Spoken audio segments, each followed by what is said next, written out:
¿Por qué los católicos piden por los muertos, rezan por los muertos, ofrecen misas por los muertos?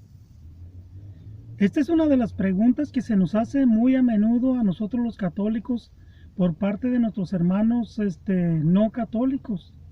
Y, y yo sé que muchas personas, muchos de mis hermanos católicos no saben responder estas preguntas. Y como no saben responder estas preguntas, pues estas personas vienen y les hablan de una forma que los confunden y lo hacen pues con el afán de confundirlos y de llevárselos a sus iglesias, ¿verdad? Hoy quiero hacer una reflexión con esto, ¿verdad? De por qué nosotros los católicos hacemos eso. ¿Cuál es la razón? ¿Cuál es la razón de por qué los católicos oran por los muertos? Para nuestros hermanos no católicos, ellos no rezan por ellos, no oran por los muertos porque dicen que una persona, una de dos, está en el cielo o está en el infierno. Y lógico que si una persona está en el infierno, o sea, una alma se condena al infierno, ya nadie puede hacer nada por ella. Absolutamente nadie, ya de allí ya no, nadie sale. Y si esa alma está en el cielo, pues tampoco, lógico que no necesita nada. Entonces, por eso es que ellos no ofrecen ningún sacrificio, ningún rezo, ninguna oración por las personas fallecidas. Pero nosotros, ¿por qué los católicos entonces? ¿De dónde sacan los católicos que hay que rezar por los muertos? Hoy quiero hacer esta reflexión con 4 versículos solamente. No me quiero alargar mucho, no podría darles muchos versículos de la Biblia donde se muestra la doctrina del purgatorio. Pero no me quiero alargar mucho, solamente quiero hablar de 4 versículos. Y quiero comenzar con un versículo que muy pocas veces se toca o se menciona en los temas del purgatorio, porque yo he visto muchos temas del purgatorio en las redes sociales y yo veo que este versículo no lo mencionan, pero pues aquí está más que claro, ¿verdad? Está más que claro por qué es que nosotros hacemos esto.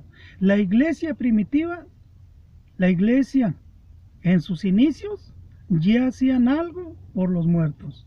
Y escuchen lo que dice en la primera carta de Corintios, en el capítulo 15, versículo 29. Ese capítulo nos habla de la resurrección, nos habla es Cristo, dice, es Cristo quien resucitó. Es cierto que Cristo resucitó. Dice, Cristo nos abrió el camino. Dice, ¿con qué cuerpo vamos a resucitar? O sea, todo eso, el día de la resurrección, o sea, está hablando de la resurrección, en qué cuerpo resucitaremos, cómo será, cómo resucitaremos, todo eso habla de eso. Y aquí en el versículo 29, Pablo hace una pregunta, hablando de todo eso. Dice, si no fuera así, ¿qué ganarían los que se hacen bautizar por los muertos? Aquí se están bautizando por los muertos. En ese tiempo, el bautismo no tenía muchos años que había empezado. No había abarcado lo que ahorita abarcó, que ya ahorita en cualquier lugar del mundo existe el bautismo. En ese tiempo no. Muchas personas murieron sin alcanzar el bautismo.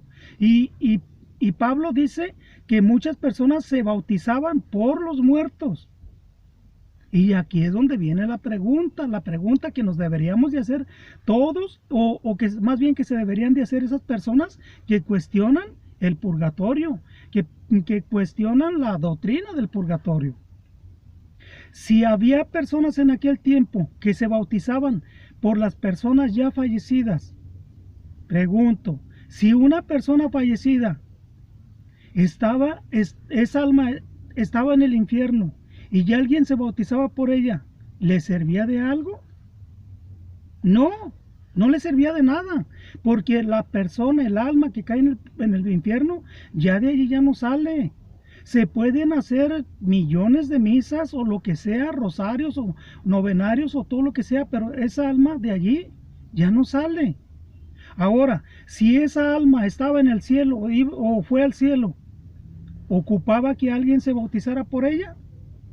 No, tampoco, porque en el cielo ya nadie necesita nada. O sea, cuando el alma ya está en el cielo ya no se ocupa nada. Entonces, se bautizaban por los muertos. ¿Para qué razón? ¿Por qué razón se bautizaban por ellos? ¿Saben por qué se bautizaban por ellos? Por lo que dice Primera de Juan. Bueno, voy a terminar el versículo porque no lo terminé. Dice, si no fuera así, ¿qué ganarían los que se hacen bautizar por los muertos? Si los muertos no resucitan en absoluto, ¿por qué entonces se hacen bautizar por ellos? ¿Sí? ¿Por qué se hacen bautizar por los muertos? Si un muerto ya, ya murió, y si esa alma está en el infierno, se fue al infierno, no necesita nada, no le sirve, no le sirve. Y si esa alma se fue al cielo, no lo necesita. Entonces, ¿por qué se hacían bautizar por los muertos? Vean lo que dice en la primera carta de Juan, en el capítulo 5, versículo 16. Dice, el que vea a su hermano cometer un pecado de los que no llevan a la muerte, ore por él y Dios dará vida a su hermano. El que ve a su hermano cometer un pecado de los que no llevan a la muerte, ore por él y Dios dará vida a su hermano. ¿De qué vida está hablando? Vida espiritual, vida eterna. No está hablando de una vida física. Dice, hablo por supuesto del pecado que no lleva a la muerte, porque también hay pecados de muerte y por esos pecados no pido oración. Si yo, por ejemplo, me voy a poner como ejemplo yo, si yo, por ejemplo, cometí un pecado de esos de los que habla, aquí estamos escuchando, nos estamos dando cuenta de que hay dos pecados, dos grados de pecados. Un pecado grave que lleva a la muerte espiritual y otro pecado menor que no lleva a la muerte. Porque vean lo que dice el 17, dice, toda maldad es pecado, pero no es pecado que lleve a la muerte. O sea, ¿qué cosa es lo que está diciendo Juan? Que hay un pecado grave que ese te lleva a la muerte y hay un pecado menor que no te lleva a la muerte, pero es pecado. Ahora, ¿cómo les puedo decir yo? Que si una persona, por ejemplo, muere con un pecado de los que no son de muerte, de esos pecados pequeños, porque aquí está hablando de dos pecados, de dos niveles de pecados, de un pecado, o sea, una persona muere con un pecado de los que no lleva a la muerte, no va al infierno, pero tampoco puede entrar al cielo. ¿Saben por qué? Por lo que dice Apocalipsis 21, 27. En Apocalipsis 21, 27 dice, al cielo no entrará nada manchado. O sea, en el cielo no entrará alguien que lleve un pecadito pequeñito o una manchita a su alma, no. Esa alma tiene que estar purificada, tiene que estar completamente limpia para poder entrar al cielo. De otra forma no entra. Ahora, aquí vemos que dice que el que ve a su hermano cometer un pecado de los que no llevan a la muerte, que ore por él. Y Dios dará vida a su hermano. Yo me quiero poner aquí como ejemplo. Si yo, por ejemplo, yo cometí un pecado de esos que llevan a la muerte, ¿cuáles son esos pecados? Uno, por ejemplo, matar, asesinar a una persona. Ese es un pecado que me lleva a mí a la muerte si yo no me arrepiento, si yo no confieso ese pecado, si no me arrepiento de ese pecado me puede llevar a mí a la condenación eterna. Ahora, pregunto, porque dice aquí que por esos pecados no pide nada. Si yo cometí ese pecado, ¿quiere decir entonces que nadie puede orar por mí? Vean cómo no está hablando de una persona que está todavía en esta tierra.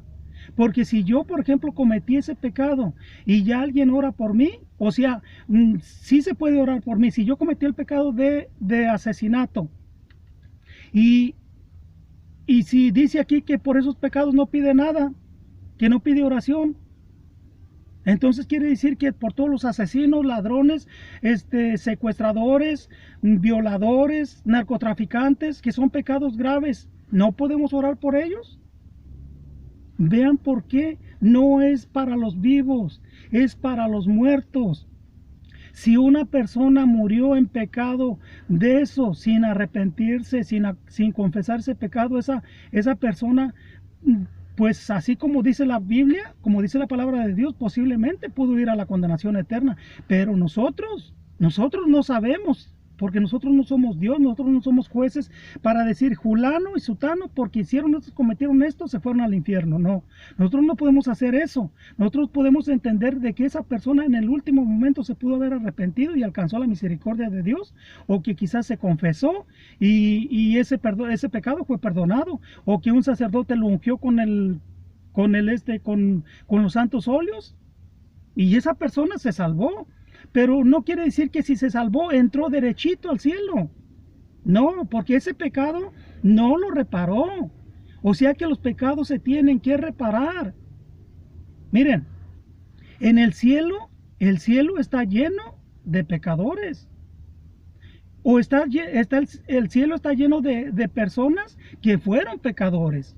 Todos fueron pecadores. Y entre esas personas hay asesinos, violadores, abortistas, narcotraficantes, de todo hay allí en el cielo, pero son personas que se arrepintieron, que pidieron perdón, y quizás esas personas no entraron derecho al cielo, pero fueron al purgatorio por haberse arrepentido y haber confesado sus pecados, y esas personas quizás ahorita, algunas están en el cielo y otras están en el purgatorio purgando esa condena todavía. Y si nosotros aquí podemos decir que en el cielo está lleno de pecadores, entonces nos podemos hacer una pregunta, o me podrían preguntar a mí alguien, bueno, y entonces ¿quiénes se condenan? ¿Quién se condena? ¿Quién se va al infierno? Si dices que en el cielo está lleno de pecadores, que en el cielo está lleno de pecadores. Sí, el cielo está lleno de pecadores porque todos somos pecadores, todos hemos pecado. Pero entonces ¿quién es el que se condena? ¿Saben quiénes son los que se condenan? Los que se cierran a la misericordia de Dios.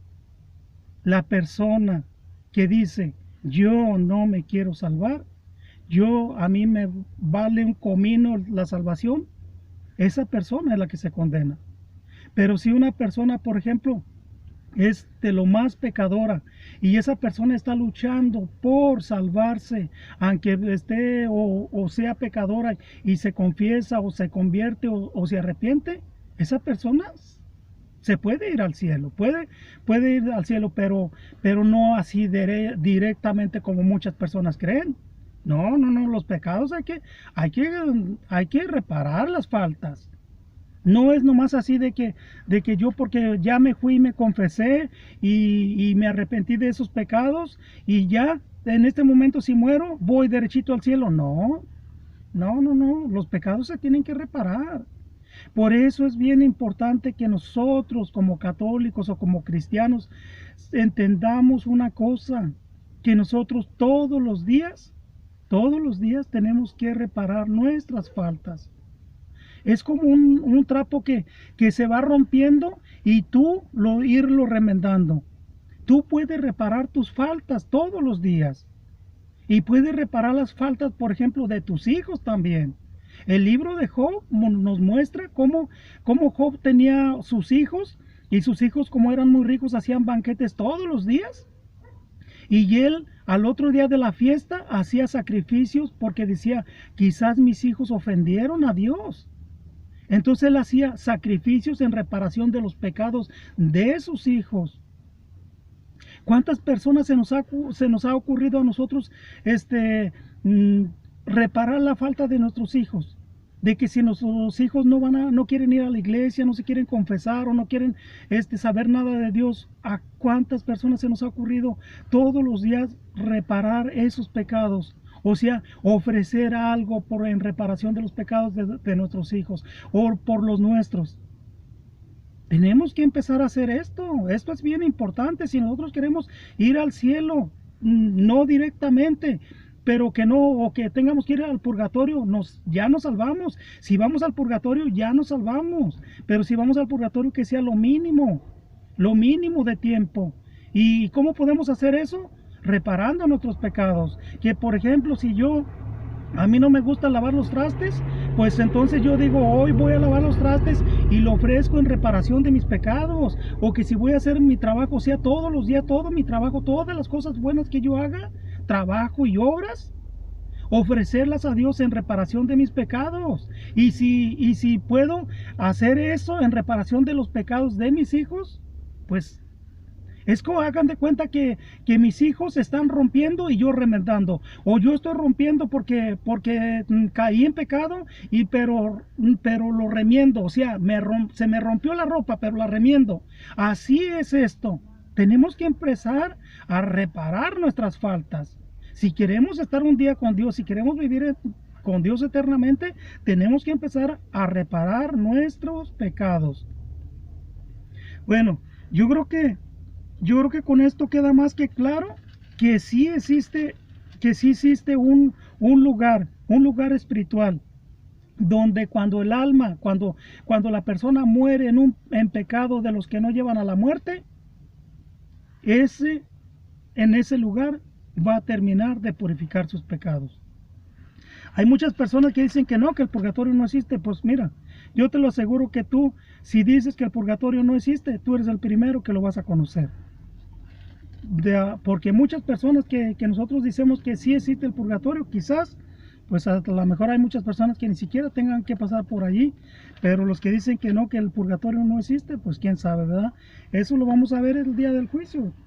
Les aseguro que lo vamos a conocer, o que lo van a conocer. Bueno, pues yo creo que con eso podemos entender un poquito más acerca de lo que realmente es la doctrina de Jesucristo. Porque esta es doctrina de Jesucristo, esto está en la Biblia. Y como les dije al principio, les podría dar muchísimos versículos en la Biblia donde habla de que sí hay un tercer lugar espiritual: el cielo, infierno y el purgatorio. Bueno, que pasen buena tarde y que Dios los bendiga.